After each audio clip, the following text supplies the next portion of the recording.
Okay, so let's finish our lesson on integration by parts. Let's work a couple more examples. I want to remind you that we're going to choose u using our little LIPET formula there. And so we have u times dv. We have some function u, and then what's left has to be dv. Remember, we're going to find the 4 players that we need to plug into the formula for integration by parts. LIPET tells us that u needs to be our natural log function. All right, so there's u. We can find du by taking the derivative of that. We want to make sure that it's the differential because we're working inside of an integral.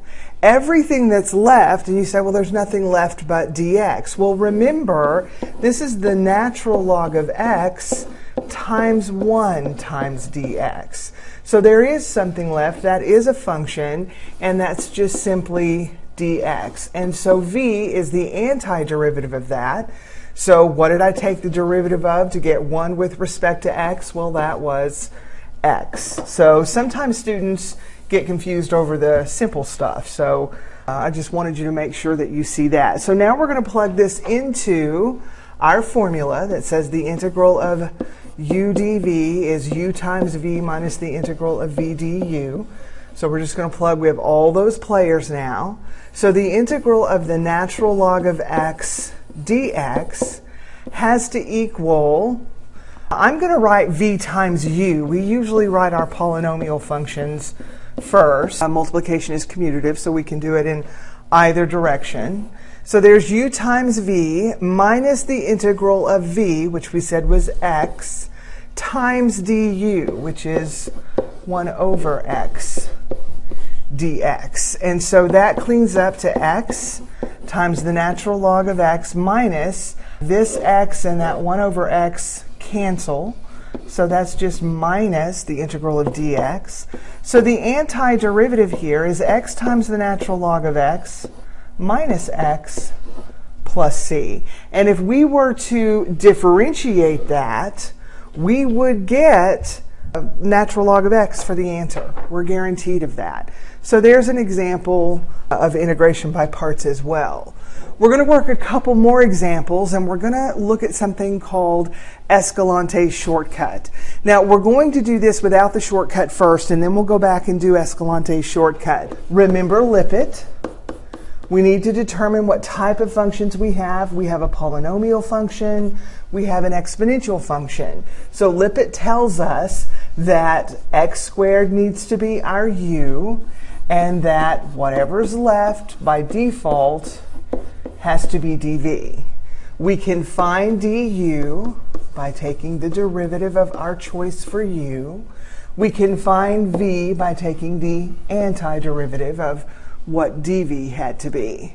And now we see that x squared times e to the x dx is u times v minus the integral of v du. Now I'm going to write my polynomial first because that's normally how we write it. Again, it doesn't matter, but we normally write our polynomial functions first. And so now we have x squared times e to the x minus the integral of 2x e to the x dx. So now we want to integrate this integral. Well, notice we could pop our 2 out front here. We have another integration by parts problem. Here is another product. It is not a u substitution. So we're going to have to apply integration by parts once again. So let's clean this up a little bit. X squared e to the x. We can pop our 2 out front. And then we have x e to the x dx. Now I'm going to pick up another color, and we're going to start our process all over again for these two functions. We're going to use LIPET. We have a polynomial and an exponential. We're going to choose the polynomial to be u. Everything that's left over by default has to be dv. We're going to find du. We're going to find v. Now this is where it becomes important that we pay attention to this minus sign. I'm just going to copy down my original u times v, and then minus my 2, and notice my open parentheses, because now I'm going to do integration by parts again using those 4 players. So it's u times v minus the integral of v du.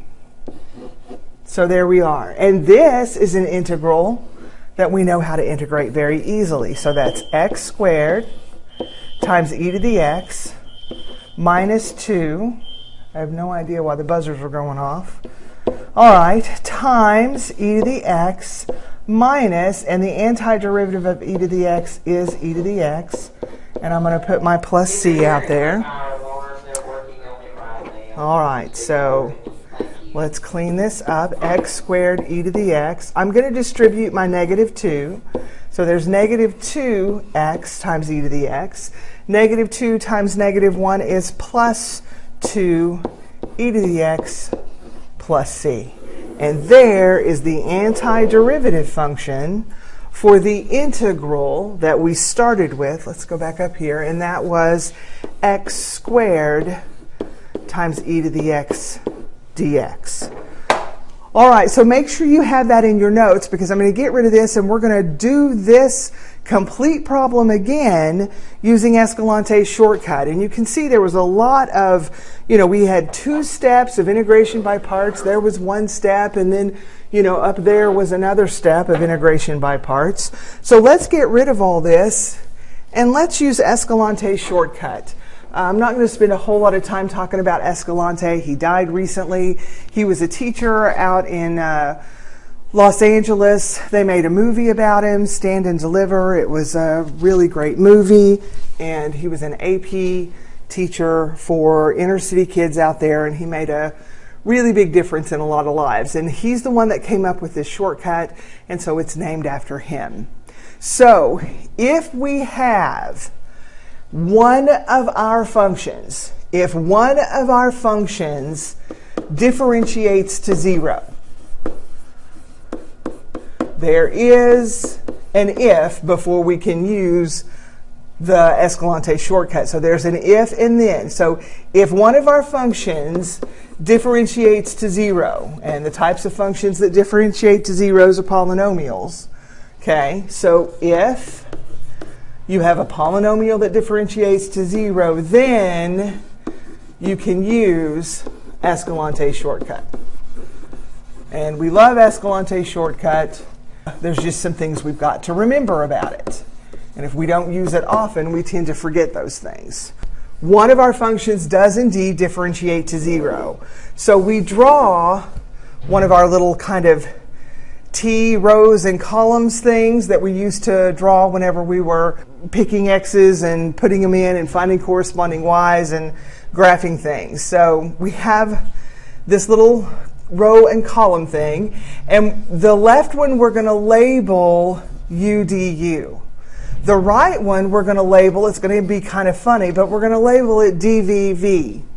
And that tells us that the very first thing in this column was our choice for u, and the very first thing in this column was our choice for dv. Now, we don't actually write the dx down in Escalante's shortcut. So what we're going to do here along this left column is we're going to differentiate. That's what this tells us. We're differentiating starting with u, and we're going to differentiate all the way down to 0. We stop differentiating when our derivative becomes 0.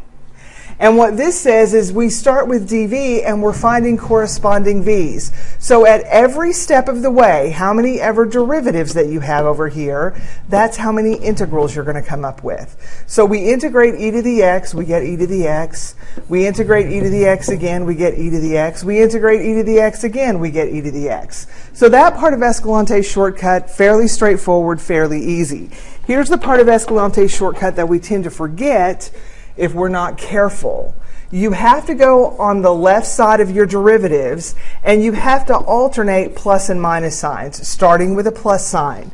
So the first, your choice for u is a positive choice.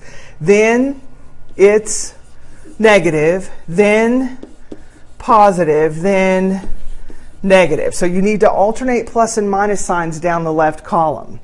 And lastly, you're going to start with your choice for u, and you're going to angle it down and find your choice for v. Do you see how this is u times v?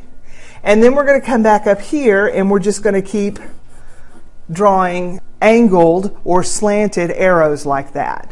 So Escalante's shortcut tells us that the integral of x squared e to the x dx is positive x squared times e to the x minus 2x times e to the x plus 2 times e to the x. And we have to remember to write down the plus c. Now check this result with the result that we found a while ago doing it by hand. And I think you'll see that that is the exact antiderivative function that we got a while ago. So Escalante's shortcut is fantastic, but one of your functions has to be a polynomial that differentiates to 0, and that's going to be your choice for u. All right, so one last example. We'll use Escalante's shortcut on this example. And one of our functions is indeed a polynomial. The other one is a trig. We could do this by hand, or this is one of those that actually qualifies for Escalante's shortcut. So we're going to choose our polynomial as the first thing in the u/du column. We're going to step by step differentiate it till we get all the way down to the derivative of 0. We're going to alternate plus and minus signs all the way down. Now what was left, the other function, has to be dv. And we're going to integrate. And if you need to actually write the integral down, you can do that. What did we take the integral of to get positive sign? What did we take the derivative of to get positive sign? That was negative cosine. These positives and negatives on our sines and cosines in this direction can be a little tricky. If you need to, write the integral and write your dx. We can do that here as well. What did we take the derivative of to get negative cosine for an answer? That was negative sine. What did we take the derivative of to get negative sine for an answer? That was positive cosine. What did we take the derivative of to get positive cosine for an answer? That was positive sine. So just be very careful with your positive and negative signs here. Now remember, on Escalante's shortcut, we're doing things at an angle in this direction. So the integral of x cubed times sine of x dx, according to Escalante's shortcut, is negative x cubed times the cosine of x. Do you see this negative times x cubed times cosine of x? Then I come back here and I have a negative times a negative, so that's a positive. 3x squared times the sine of x. I come back here, I have a positive times a positive, so that's a plus 6x times the cosine of x. Come back here and I have a negative times a positive, so that's a minus 6 times the sine of x. I have to remember to put the plus c because this is an indefinite integral. All right, so that completes our first lesson on integration by parts. Come to class next time and we'll do some examples and we'll practice LIPET.